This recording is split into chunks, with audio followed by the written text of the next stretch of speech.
Ok, muchachos, buenos días.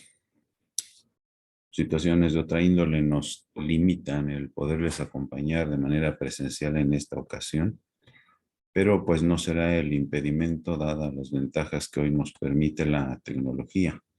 Entonces, vamos a dar inicio con el tema que tenemos seleccionado para el día de hoy. Lo que tenemos es precisamente este tema de la terapéutica de las alteraciones infecciosas.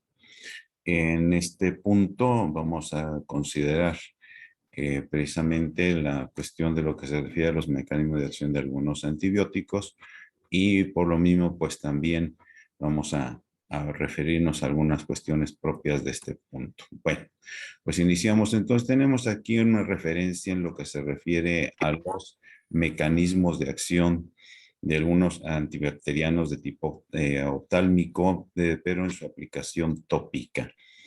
Bien, pues sabemos que los mecanismos, los antimicrobianos tienen diferentes mecanismos de acción, muy diferentes uno de otro, y que actúan pues de acuerdo a esa farmacodinamia que se da en ellos, con el fin de llegar precisamente a la célula que van a atacar.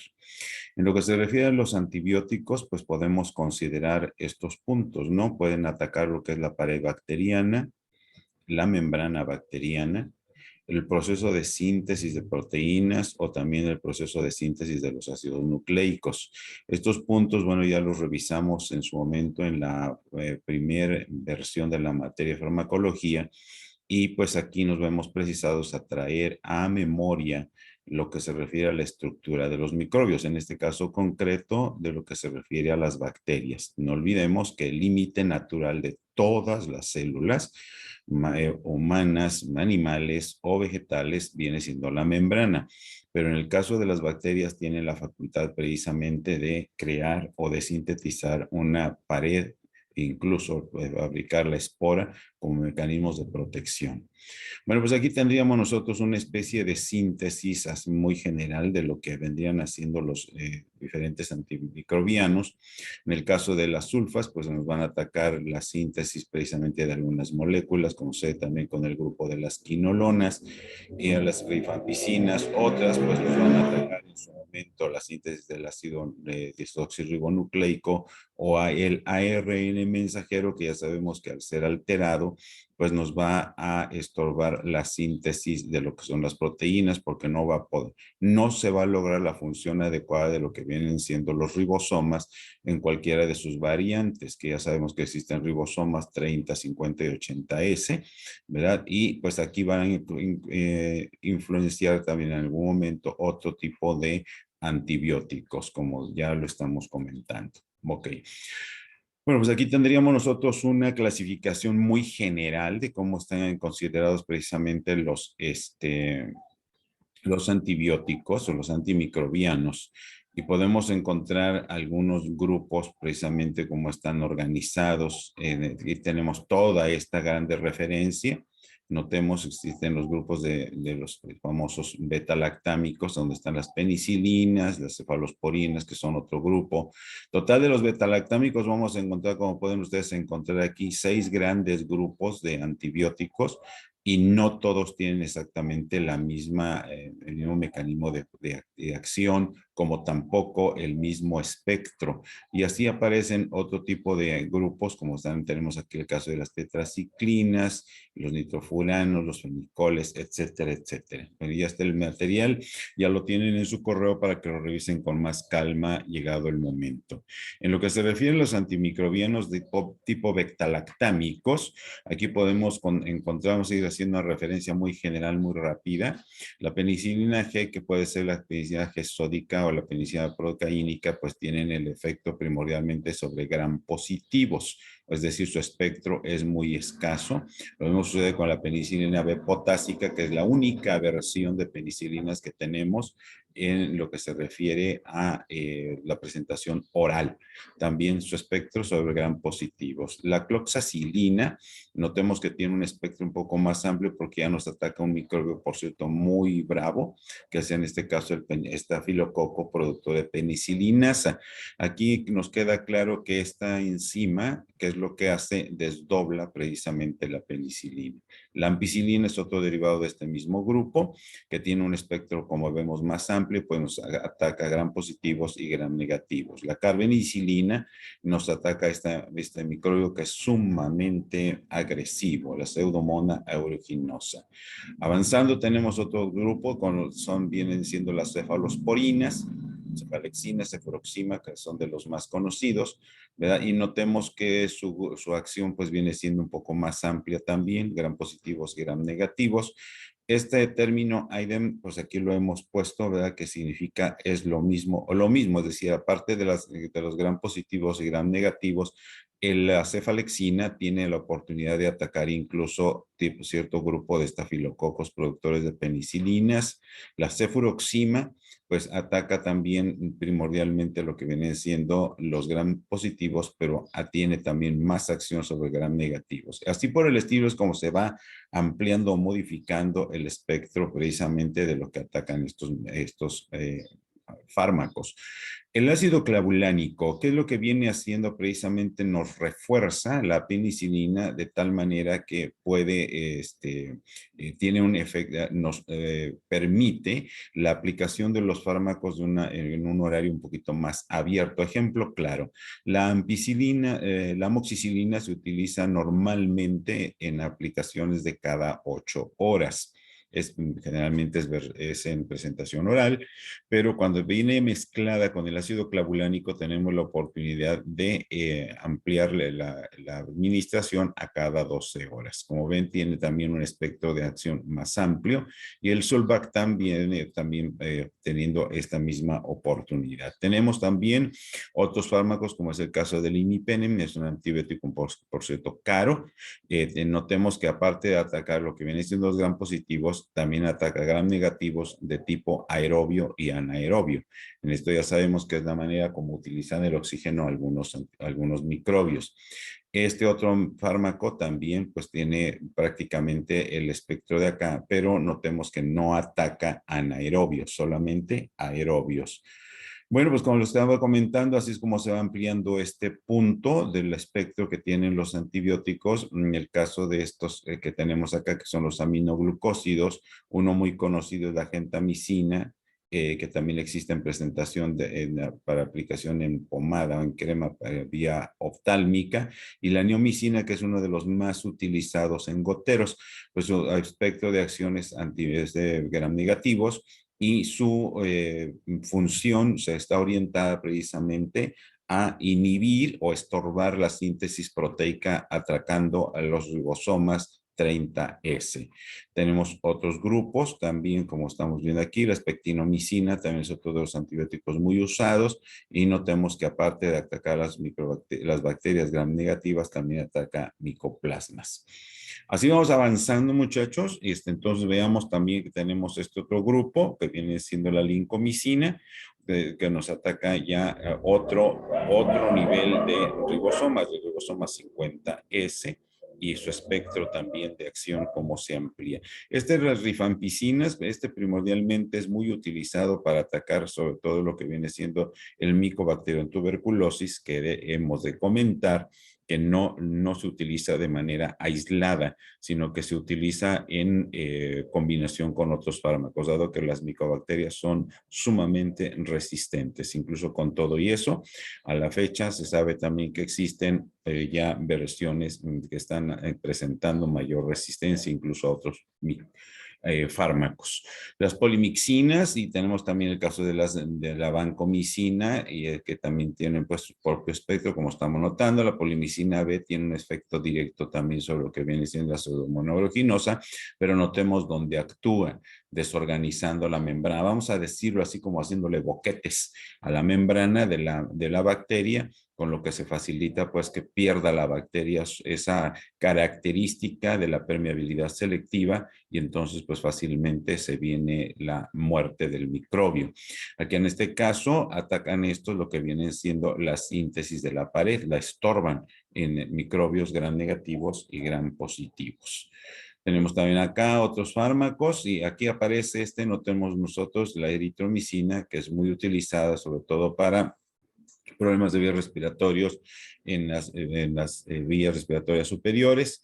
También notemos su función, ¿no? El cloranfenicol, que es muy usado, por cierto, en las presentaciones oftálmicas, notemos cómo su espectro de acción es sumamente amplio, gram positivos, gram negativos, riquecias y clamidias, pero también no tiene su mecanismo de acción está orientado sobre la porción 50S de los ribosomas.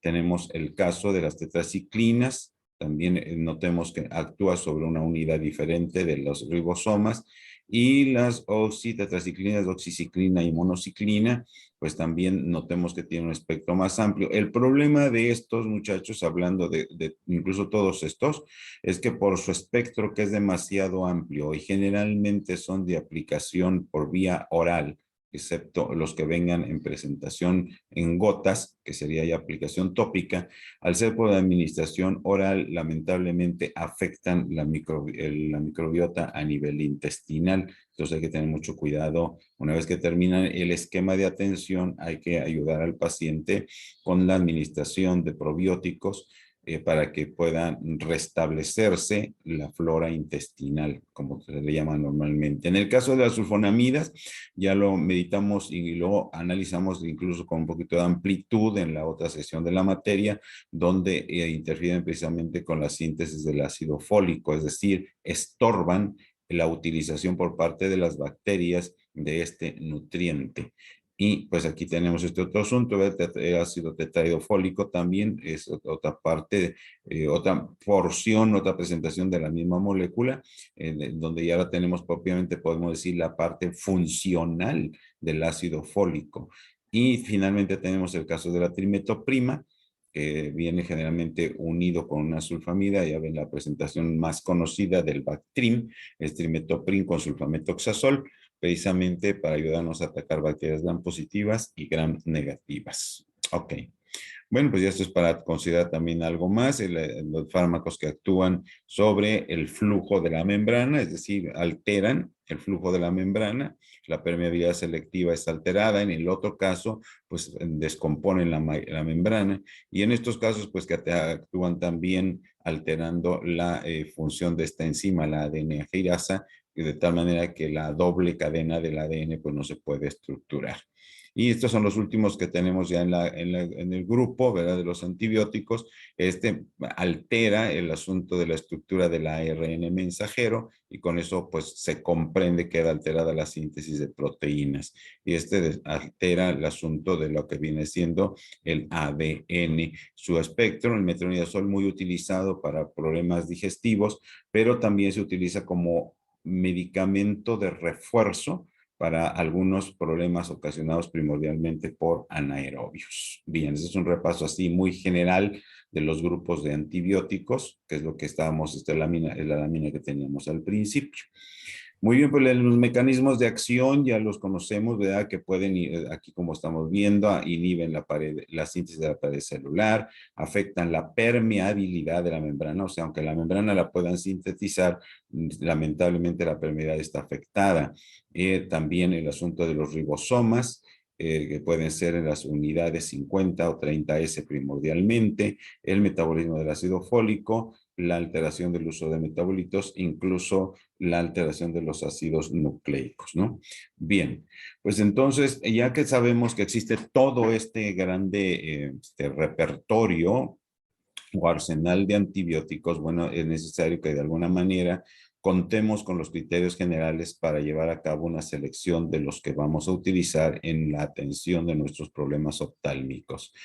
La selección primordialmente pues tiene que tener mucho cuidado, sobre todo considerando por una parte si estamos atendiendo a nuestro paciente a nivel ambulatorio, es decir, que va a la consulta, se le atiende y se despide, o bien cuando que se le tiene a nivel hospitalario. Claramente comprendemos que la situación no es la misma. Si está en hospital, se comprende claramente que el paciente está en unas condiciones pues más deterioradas. A grandes rasgos podemos considerar tres apartados importantes. Uno, el tipo de infección que estamos enfrentando. En el caso del ojo, ustedes ya lo conocen, el ojo puede ser afectado en una estructura o en varias. Puede ser afectado un solo ojo, pueden ser afectados los dos, puede ser afectado el ojo solamente en las estructuras que están más hacia el contacto con el exterior, como es el caso de la conjuntiva y la córnea. Pueden ser afectadas otras estructuras más internas, que incluso sabemos que pueden darse la desventurada situación de una endoftalmitis. Bien, además de esto hay que tomar en cuenta las características, dice aquí, ¿verdad? Físico-químicas, farmacocinéticas y farmacodinámicas del fármaco. Es decir, si el fármaco, caso concreto como sucede, por ejemplo, con la ceftriaxona, que solamente es de aplicación parenteral, pues ni de chiste, ¿verdad? Vamos a pensar que lo vamos a ocupar a nivel oftálmico, a no ser que el problema lo ataquemos por vía sistémica. Y también hay que tomar muy en cuenta las condiciones propias del paciente. En este sentido, entiéndase el sexo, la edad y también las comorbilidades que en un momento dado pueda estar presentando. Bien, bueno, pues entonces aquí entramos ya más a detalles con este punto. La etiología, es decir, qué es lo que nos está causando el proceso infeccioso. Si se trata, ya sabemos que existen algunos problemas que son, vamos a decirlo, muy ordinarios y que fácilmente podemos identificar que se trata de, por decir algo, de un microorganismo anaerobio o aerobio, gran positivo, gran negativo. Es tomar en cuenta también, partiendo de aquí, el microbio o microorganismo que está implicado en esta infección y con esto también tener la oportunidad de anticiparnos de alguna manera a las desventuradas posibilidades de resistencia que pudiera presentarse. Si sabemos que es un microbio anaerobio, por ejemplo, pues sabemos que hay que atacarlo de una manera muy agresiva, si no, no vamos a salir adelante. Es importante también tomar muy en cuenta las características físico-químicas del producto que se va a utilizar. El pH es muy importante, al igual que como sucede con la osmolaridad y la capacidad irritante que en un momento dado pudiera tener el fármaco o el producto que vamos a utilizar. Se comprende claramente que tanto pH como osmolaridad deben de estar lo más acercados a lo que viene siendo el pH y la osmolaridad, en este caso de nuestro globo ocular, pues nosotros trabajaríamos precisamente a nivel de este órgano. La semivida del producto, ya conocemos bien que una vez que se administra el fármaco, viene todo el proceso de la farmacocinética, que ya lo dominan ustedes, el famoso LADME, y esto precisamente nos va a dar oportunidad a considerar que si el producto, el fármaco, entiéndase, se tiene que estar administrando cada 6 horas, pues entonces ya hay que cuidar precisamente ese punto. ¿Por qué razón? Porque la semivida no nos da oportunidad de una administración con un periodo de tiempo más largo. Por otro lado, es conveniente también, pues ya lo estábamos mencionando, la situación clínica del paciente. No es lo mismo un paciente, por ejemplo, con enfermedades concomitantes, entendamos una persona mayor que es portador de diabetes, hipertensión, problemas de la colágeno, cáncer o alguna otra situación, pero que es ambulatorio, es decir, anda en calle, anda por su propio pie, a aquel que está internado. Por eso la cuestión de situación clínica hay que tomarla muy en cuenta. La calidad de vida que lleva el paciente no es lo mismo, ¿verdad? Si a esto a esta cuestión de las enfermedades concomitantes le agregamos, por ejemplo, un paciente que por cuestiones de su trabajo tiene que desvelarse, o bien por sus preferencias, ¿verdad? Pues consume tabaco o alcohol, pues esto obviamente nos va a afectar a nosotros en cuanto a la prescripción. Todos esos son factores pues que van a de alguna manera a influir en la pauta terapéutica que vayamos a utilizar. Correcto. Entonces estos casos requieren de ciertas habilidades de conocimiento, en el caso nuestro, ¿verdad? Cuestiones sensoriales también. Eso es otro punto también que hay que tomar muy en cuenta en el caso del paciente. Consideremos los pacientes portadores de un Parkinson o de un Alzheimer. Hay que tener cuidado, ¿verdad? Porque el Alzheimer pues, nos afecta a la parte cognitiva y también en un momento dado la cuestión de manipulación. ¿Por qué razón? Porque los fármacos, en el caso de a nivel oftálmico, todos sabemos que primordialmente se utilizan de aplicación tópica. Consideremos un paciente con Parkinson y que es necesario que se aplique sus gotitas cada 6 horas, ¿no? Pues pobrecito, lo vamos a estar haciendo sufrir. ¿Por qué razón? Porque a causa de su situación de la comorbilidad que es portador, pues va a estar sufriendo en cada aplicación. Entonces, al interior del hogar es conveniente que exista alguien que pueda apoyar en la atención del paciente según las condiciones pues, en las que se encuentre. Igual también es conveniente de alguna manera orientar a la familia sobre las cuestiones higiénicas generales. Ya de esto de la aplicación, pues ya lo veremos un poquito más a detalle en otro momento. Por otra parte, es conveniente antes de iniciar el tratamiento, bueno, ya quedamos, el paciente y la familia deben estar plenamente informados de qué es precisamente lo que se va a hacer. Es decir, se va a hacer de esta manera, a ver, repítame de favor, es decir, hacer una retroalimentación para que esa información verbal que se le está entregando quede bien entendida. Y en llegado el momento, bueno, también facilitarlo por escrito en el momento de llevar a cabo la redacción de la receta, porque toda prescripción, ¿verdad? Aquí en este caso estamos hablando de fármacos, siempre es conveniente vaya respaldado con una receta, cómo se va a trabajar. Entremos a otro terreno. Aquí hablaríamos un momento, muchachos, sobre lo que vienen siendo los antivirales oftálmicos, es decir, aquellos fármacos que se van a utilizar para atacar problemas ocasionados por virus. Primordialmente, pues sabemos que tenemos el asunto de la queratitis epitelial causada por herpes virus y pues en estas láminas que continúan, aquí les vamos a pasar un poquito rápido, ya puedan leerlas con calma ustedes. Es parte de un estudio, ¿verdad? No es todo el estudio completo, solamente se tomó como un referente del manejo que se hace en un problema ocasionado por virus. Aquí en este caso, queratitis epitelial sería el asunto ocasionado por herpes, el virus del herpes simple. Muy bien. Bueno, pues entonces ya sabemos que en el caso, ¿verdad?, de los fármacos que se van a utilizar aquí, estamos hablando de problemas ocasionados por virus, aquí hemos señalado, van a ser fármacos análogos al ácido nucleico, es decir, que engañan al virus, haciéndole creer que la molécula que está ahí es parte del ácido nucleico.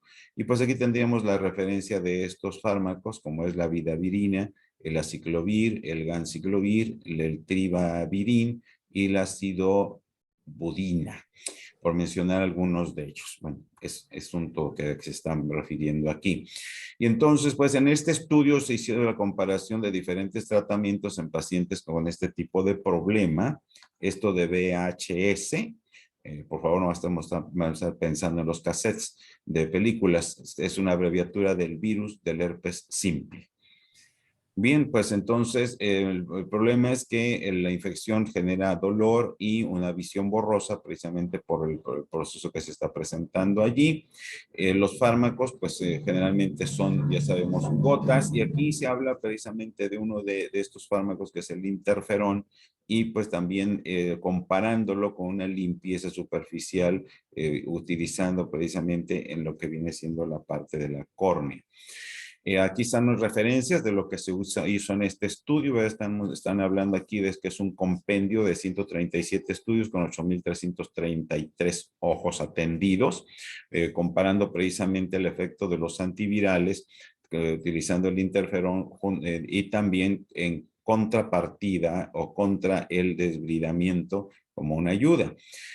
Dice aquí, 28 estudios disponibles para comparar 7 fármacos antivirales. Uno de ellos, el más administrado en este caso, fue el interferón y fueron procedimientos realizados a nivel de consultorio, también donde se llevó a cabo la eliminación de la superficie infectada del ojo y otros fármacos. Ok. De los fármacos utilizados aquí, se utilizó precisamente la hidoxuridina y la vidarabina, ¿verdad? Que pues son fármacos que se utilizan en estos problemas.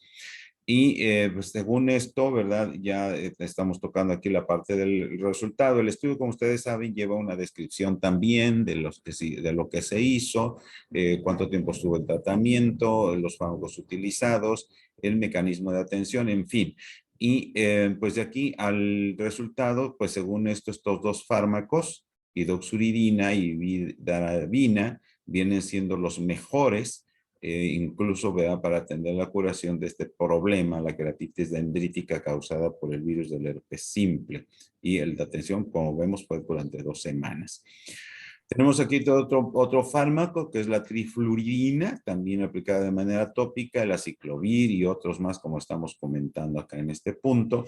Es decir, que entre todos, pues ya aplicándole a uno, a otro y otro, pues finalmente sí se obtienen una mejora significativa precisamente de este problema. Con eso queremos dejar en claro, muchachos, que los fármacos, pues como ustedes ven, los criterios van precisamente considerándose también las cuestiones muy particulares de cada paciente. Y la otra, no la biodisponibilidad, sino la disponibilidad de los fármacos a nivel de lo que viene siendo el mercado, porque no siempre vamos a tenerlos a la mano. Ese es un factor que, aunque no lo hemos comentado acá y no está referido en los documentos, pero que hay que tomarlo en cuenta. También está el otro asunto de la parte económica, que el paciente pues no siempre tiene la oportunidad de adquirirlo porque estos son relativamente costosos. Bien, pues las comparaciones que se llevaron a cabo precisamente y se compara entonces también el asunto del ganciclovir y el aciclovir en los estudios. Estas comparaciones fueron un tanto inconsistentes, aunque son fármacos un poco más nuevos que los otros que estábamos comentando. Bien, ya estamos refiriendo al asunto del desbridamiento, ¿verdad? La calidad de la evidencia que se logró obtener aquí, que ambos son mecanismos importantes precisamente para sacar adelante este tipo de problema. Bien.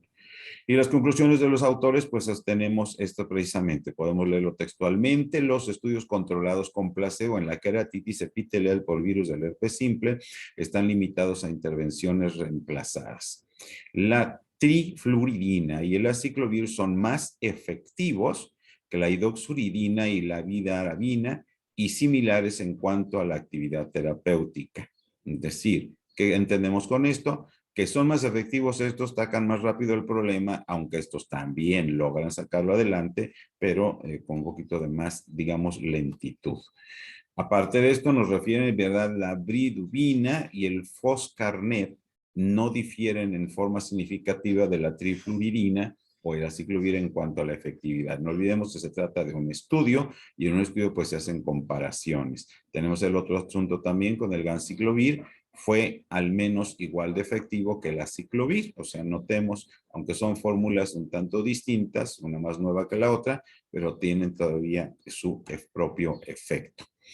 Bien, dice acá, ¿verdad? El agregado de interferón a un agente antiviral nucleócido y la combinación de desbridamiento con tratamiento antiviral deben evaluarse aún más. O sea, aún falta más estudio para fundamentar cualquier ventaja posible de la curación. O sea, que la debridación en un momento dado puede ser necesaria de acuerdo a todos estos estudios, pues no del todo concluyente. Y bueno, pues aquí insertamos, ¿verdad? El caso de este fármaco, el Sovirax, ¿verdad? Que tiene en presentación de pomada oftálmica. Antifúngicos.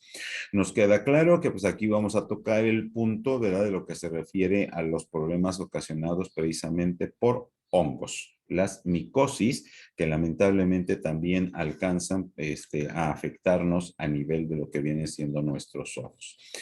En el caso de los fármacos antifúngicos, bueno, pues aquí tenemos esta referencia, el tolnaftato, que es un fármaco un tanto ya antiguo, la grisofulvina, que es otro, que pues no son los únicos, ¿verdad? Hoy ya encontramos otro tipo de grupos, como viene siendo el caso de los ionóforos, y pues el mecanismo de acción se orienta por una parte a atacar precisamente, como sucede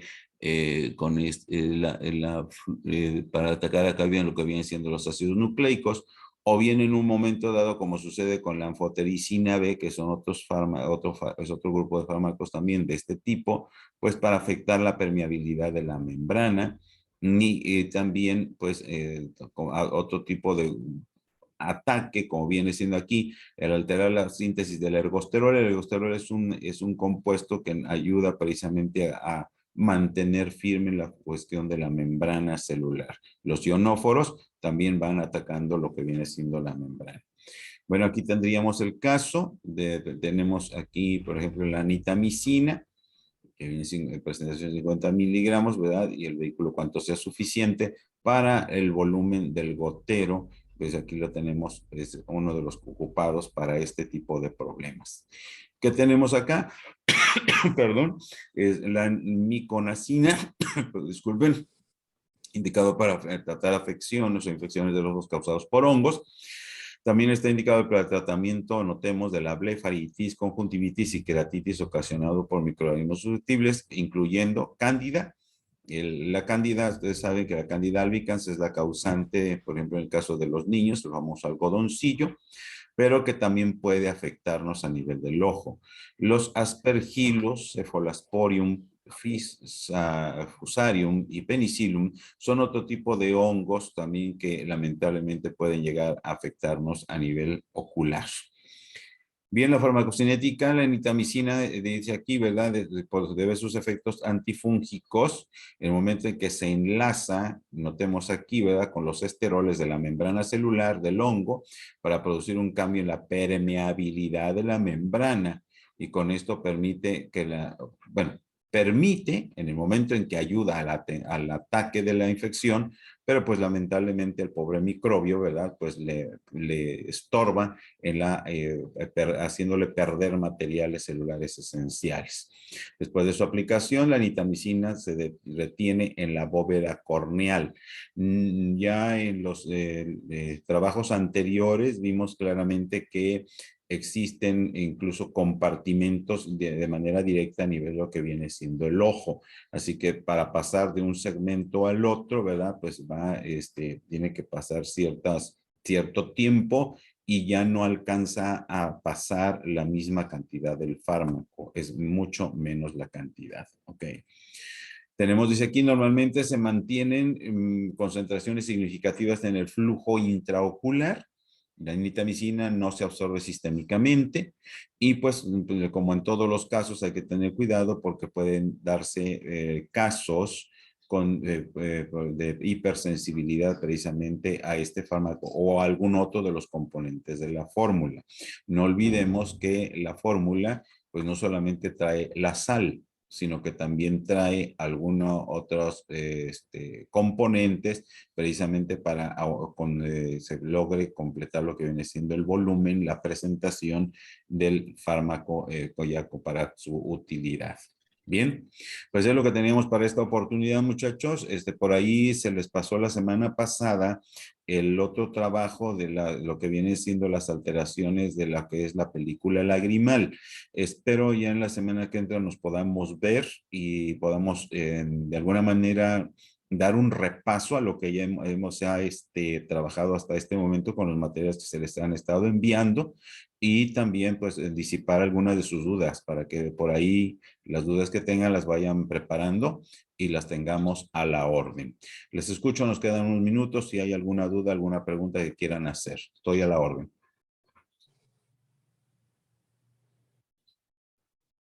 Alfredo, David, Marino, algo No, que por por el ahí. momento no hay dudas. Bueno, entonces, de todas maneras, pues algo que pudiera surgir por ahí, nos preparamos y esperemos la próxima semana vernos en el aula. Síganse cuidando, muchachos. Nos estamos mirando y estamos a la orden. Saludos. Saludos, buen día, profe. Hasta luego.